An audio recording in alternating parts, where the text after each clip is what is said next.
morning, everybody.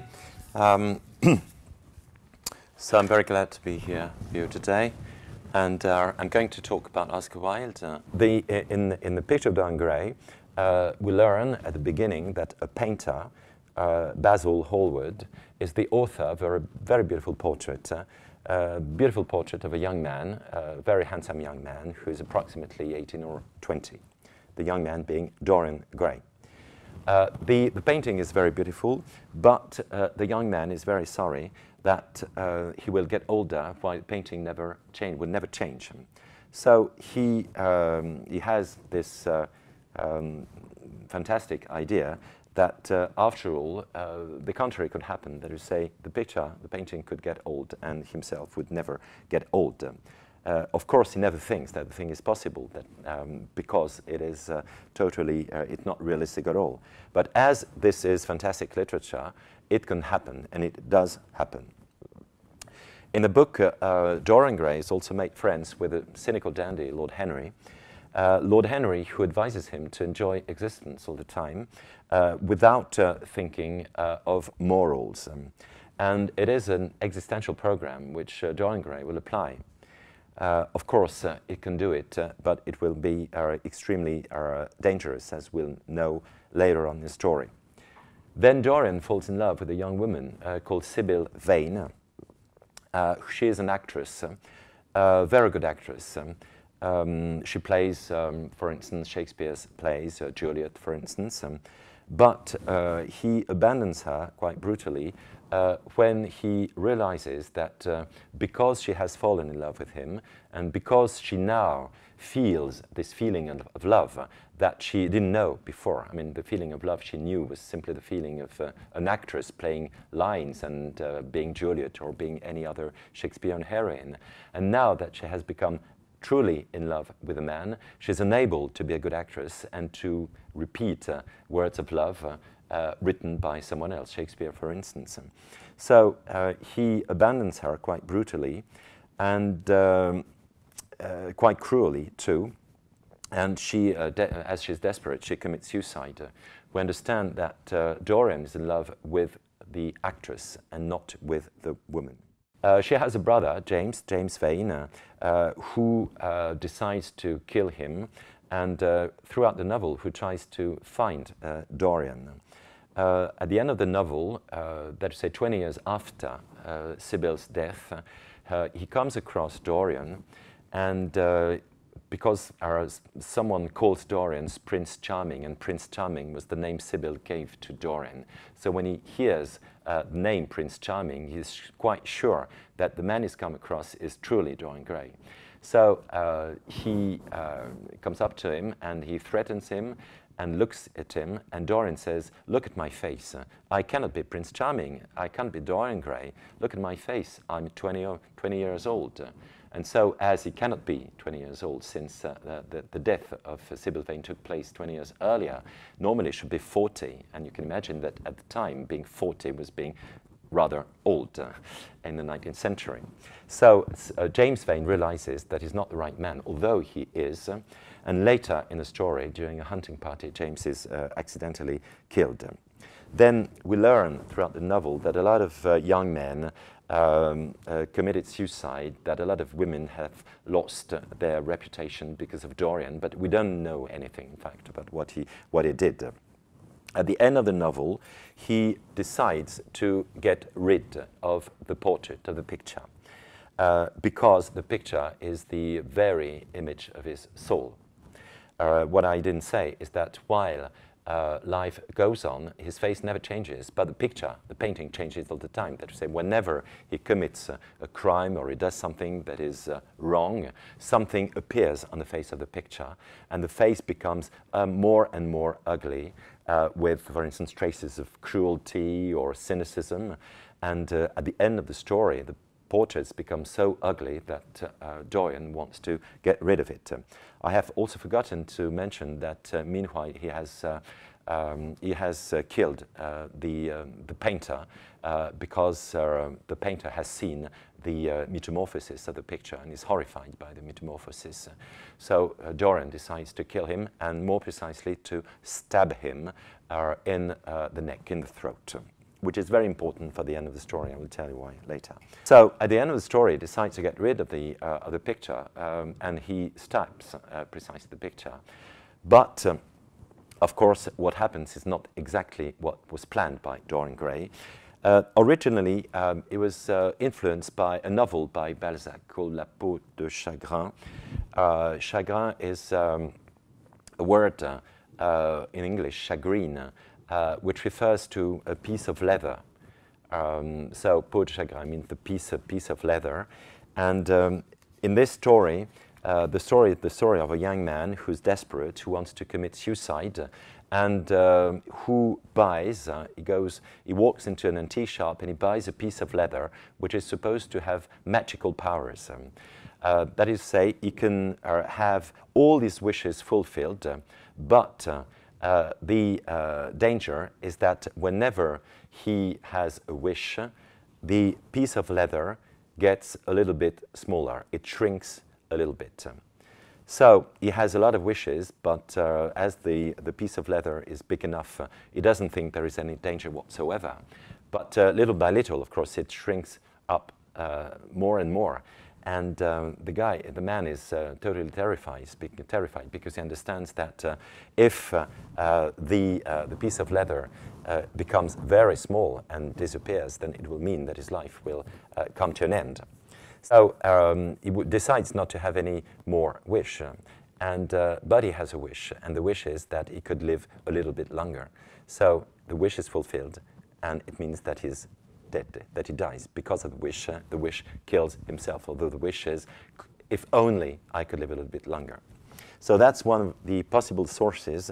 And there is another one, which is William Wilson, a short story by Edgar Allan Poe, which is the story of a man who keeps coming across his double, who is exactly like himself, I mean, physically. Of course, we understand that the man he keeps coming across is his own consciousness.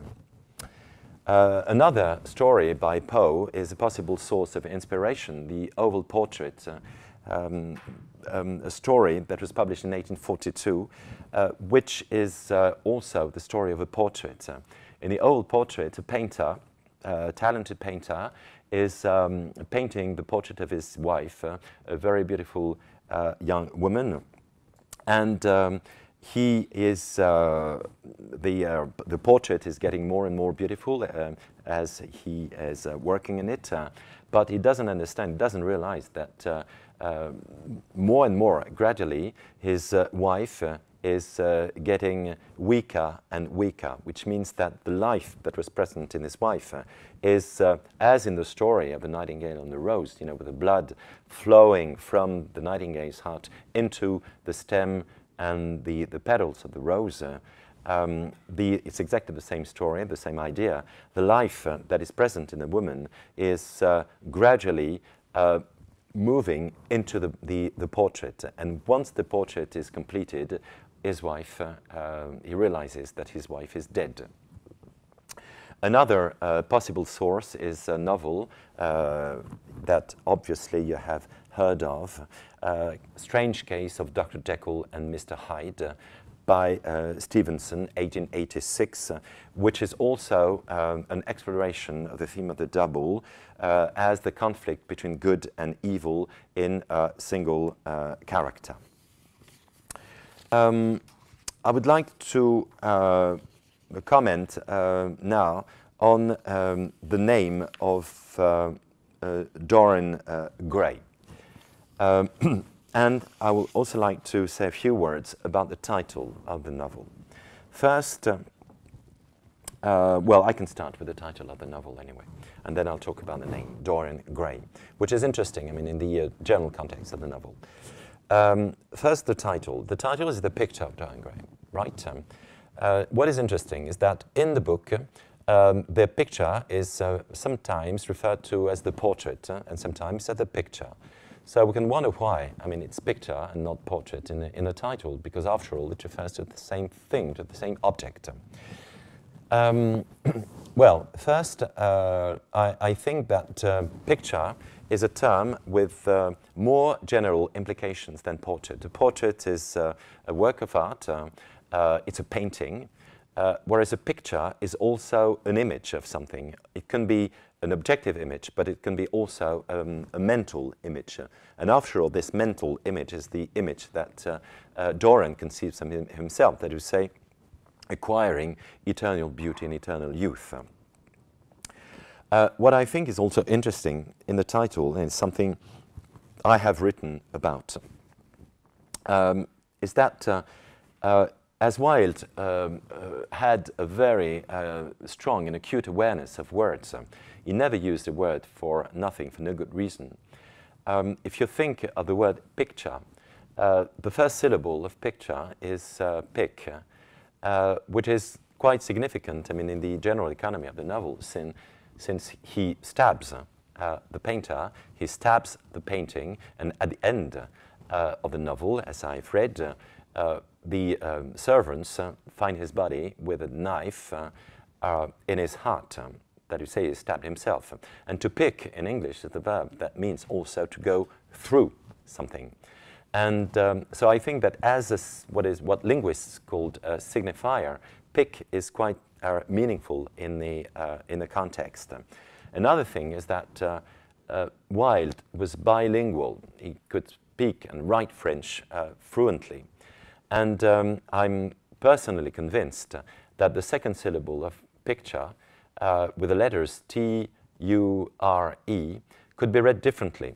That is to say, if you just change two letters, that is the final letters, you get T, U, E, R, which is tuer, which in French means, or English means to kill. And so picture is in fact the whole program of Dorian Gray, that is to say, getting through and dying, with an additional idea that right in the middle of the name of the word picture, you've got a T, which is exactly in the middle of the word. And T could be read as a pictogram, the pictogram of what? A knife. Dorian Gray, the name is interesting because it is a name, or a first name, that was not given at the time. It is a name that is a little bit difficult to interpret when you read it for the first time, because after all, you could wonder whether it is masculine or feminine. It's not really sure. And I even know that nowadays some girls are called Dorian, so which shows how, in fact, ambiguous the name can be. But anyway, Dorian can be associated with various things. First, Dorian is close to an Italian name, Doria, which was the name of a very famous family, Italian family in Genoa, whose most illustrious member was a prince, was a soldier called Andrea Doria in the 16th century, who fought first against Emperor Charles V, then for Charles V. So what is interesting in this character is that it could be interpreted as a double man, first fighting for or against, and then fighting for. Moreover, in Rome, there is a palazzo called Palazzo Doria, which is, of course, the family's palazzo, which is mentioned in the second act of Lady Windermere's Fan, and the splendor of the palace is mentioned. What is also interesting is that it is in this palace that a very beautiful portrait was exhibited, a portrait of a Pope, Innocento X, a portrait that was painted by the Spanish painter Velázquez. And the Pope, when he saw the painting, when he saw the portrait himself, said that it was exceedingly true, which is quite interesting because, after all, it's also the story of the picture of the portrait of Dorian Gray. Dorian is also, as Wilde, as I said, was bilingual, also associated with gold. D'or in French, golden. And if we think of his bilingual nature of Wilde, the last part, R-I-A-N, if you change a letter and if you replace A by E, you've got in French rien, which is nothing. So it's both gold and nothing associated in the character. It's precisely what happens at the end with the evocation of the rings. And I think that everything gets a little clearer if you think of that. Once more, it's something I've written about. So we understand that Dorian as a signifier is associated with gold on the one hand, that is, say, eternal beauty and all that is bright, and of course the symbolical valorization of this metal, the most precious of all, and then associated with the nothing that will be the it, the final it of his fate. Gray, as far as it's concerned, is a surname that is quite current, in fact, with a lot of literary memories. I'm thinking, for instance, of Thomas Gray, who's a poet, 18th century poet, the author of the elegy written in a country churchyard. And Wilde had also made friends with a man called John Gray, who was a minor poet. But John Gray was not, in fact, the source of Dorian Gray, although John Gray enjoyed saying that he was the source, and even later he enjoyed being called Dorian, although, of course, it was totally off the point. There is also another Gray, but written differently with an E, not an A, Vivian Gray, the hero of a novel by Benjamin Disraeli, who was a very famous politician, one of Queen Victoria's prime ministers, but who, when he was young, was also a novelist and a dandy. Gray, of course, is the homonym of Gray, the color, and what is interesting is that the name Dorian Gray contains this contrast between the gold I've just mentioned and the gray, which is in between, between dark and night and day, between dark and light. And so it is, in fact, what Dorian Gray is, I mean, between, until he falls into eternal darkness. And the color gray is, by the by, very often mentioned in a novel for many different reasons. The picture of Dorian Gray is based on an event that is not rationally acceptable, that is, say, an object that becomes alive, let's say a portrait. And so the passage, the movement from the inorganic to the organic, which is, after all, totally in keeping with the fantastic genre. Once you accept the idea that this is a fantastic story, then the fact that an object becomes living, a living thing, is acceptable. So the fantastic is, of course, one of the genres. Another genre, which is maybe less expected, is what I would call naturalism. It's not a naturalistic novel, of course, but Wilde borrows from naturalism a few elements. For instance, the description of pathological behavior, or the introduction of characters such as prostitutes. In Zola's novels, for instance, if you think of Nana, Nana is a prostitute, and you have many examples of that kind, because evoking such characters was kind of a picturesque way of dealing with real life. And so the notion of heredity that is very much present in naturalism is also present in the picture of Dorian Gray. We understand that Dorian has a pathological behavior because his family also had members with various different pathological behavior. So it is very strange that Wilde criticizes Zola very much in his essays. He says that Zola is only interested in ugliness. So he criticizes Zola very much. But at the same time, he borrows from him and naturalism some elements, maybe to tackle these elements in a rather ironical way. But anyway, it is still present. Another point is music, as I said at the beginning. It's also something I wrote about, and something that is not very often commented on by critics. Everybody talks about painting when you're talking about the picture of Dorian Gray, which is quite understandable. But at the same time, music is omnipresent in a novel. It's very interesting that music is constantly referred to in various metaphors and similes. For instance, in the second chapter, Lord Henry says that the soul of a person influenced by another person becomes the, quote, echo of the music of another person. Music is also associated in a metaphorical way to the violence of feelings, music of passion and youth, for instance. And as you may remember in the first description of studio and London, the noise of London is compared with an organ, the music of an organ. Later on in a novel, the hands of Dorian are compared with a melody. And the voice of Sybil Vane is compared with a flute, with an oboe, and even with a violin.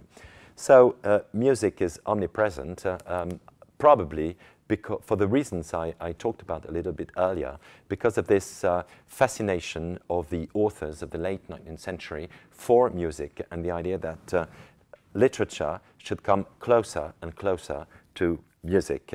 And words should be, and prose, for instance, should become totally musical because, as I explained, music only refers only to itself. As the example I gave, there's a Mozart sonata, which doesn't mean anything, which does not refer to anything in the world, but which is just an object reflecting himself as an aesthetic object, which was the aim of writers.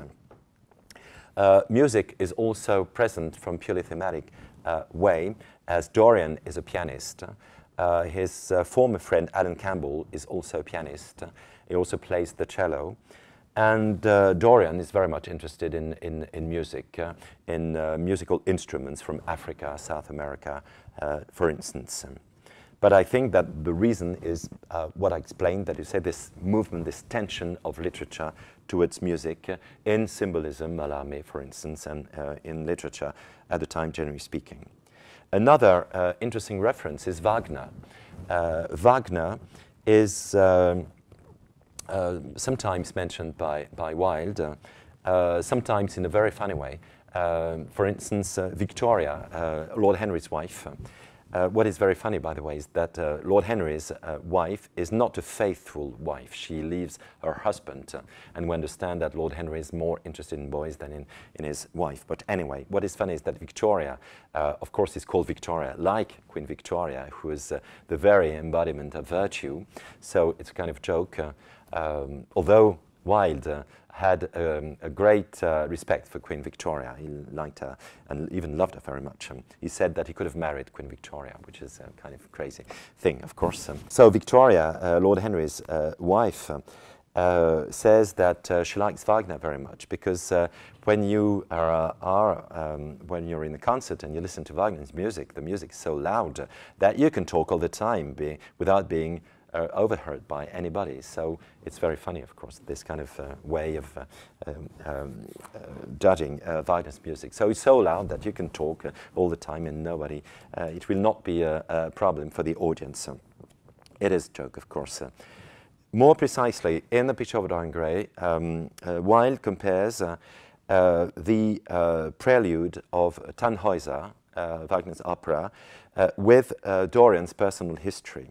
It is interesting and a little bit strange because how can a prelude can have anything to do with the life of a person?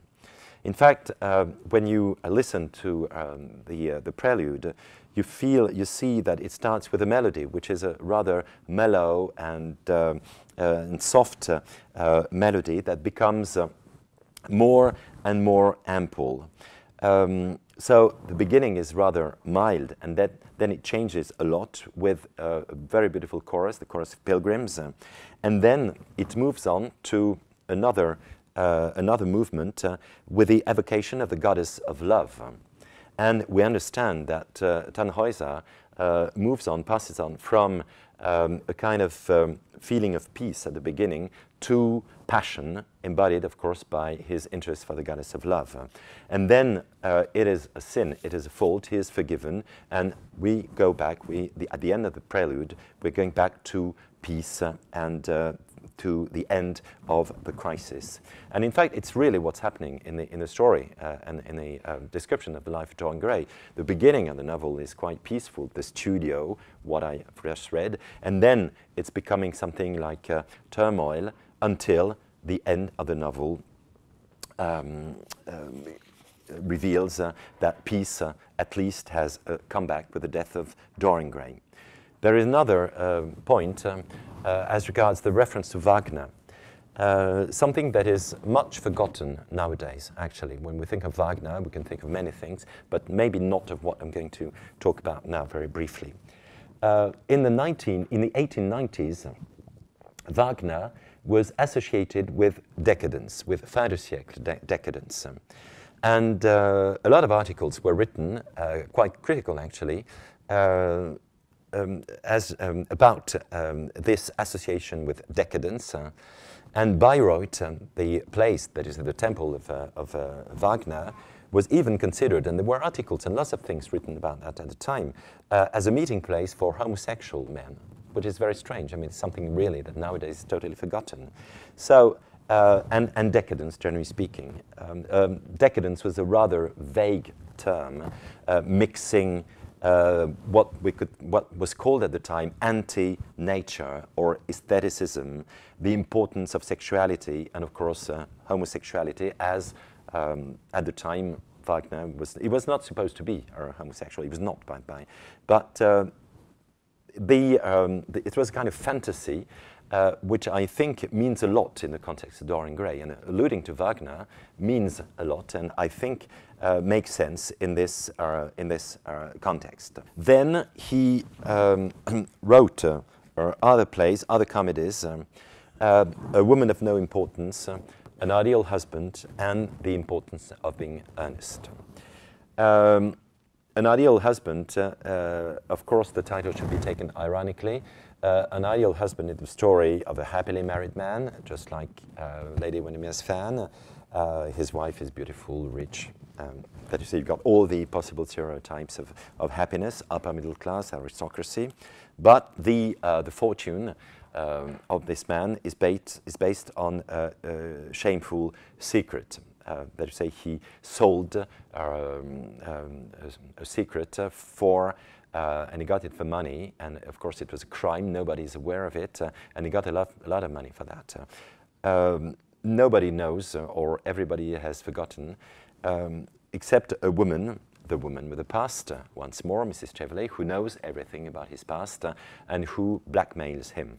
So once more, it is the story of the contrast between good and evil, between the social face, the social facade, which is very beautiful and attractive, and what is truly happening inside, that is, the secret. And the idea that everybody, in fact, is wearing a mask, and that behind the mask, some shameful truth can be concealed.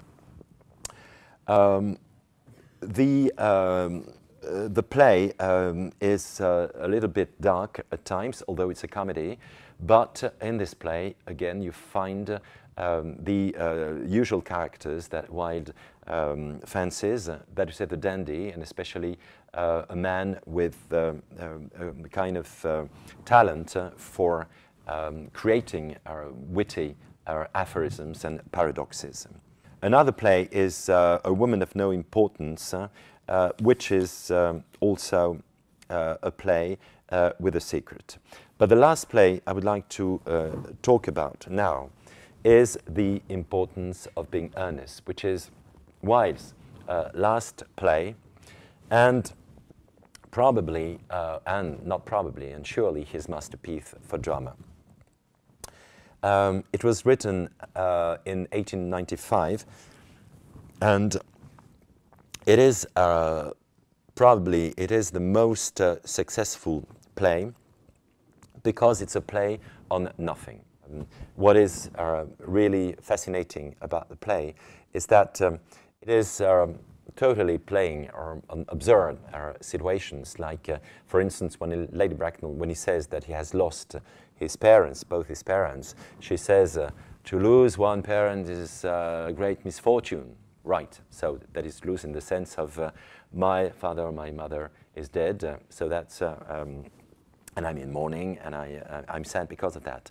But when she says to lose both looks like carelessness, she uses the verb losing in a totally different sense, that is to say, losing things that you own, and that is carelessness. So as though he had lost his parents without knowing where they are. So it is quite typical of his attitude, playing with words, to lose one parent and to lose parents as though the parents were just books or objects. And the whole handbag scene, when he says, of course, that he cannot produce his parents, but at least he can produce the handbag with handles. And when she says a handbag, whether it has handles or not, is totally off the point.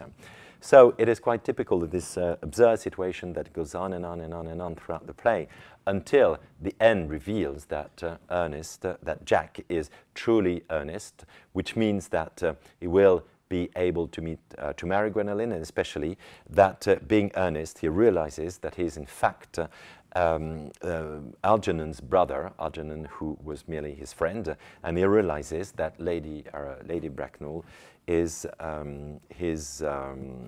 that is Lady Bracknell's nephew as well. So this situation is quite funny, and more than that, as to me, it heralds what will be the theatre of the 20th century. There's the next century, the theatre of the absurd, and also Beckett's theatre. And I remind you that Beckett was an Irish playwright as well. So there is an obvious link between Beckett, between Wilde and Beckett, and that is also what is truly fascinating about Wilde. The fact that his works is not, in fact, strictly limited to the 19th century, but it's a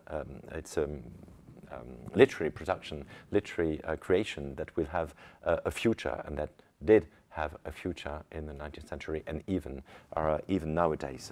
By the way of conclusion, I hope you enjoyed this journal presentation. I hope I convinced you that if there is something important of being Oscar Wilde. Thank you.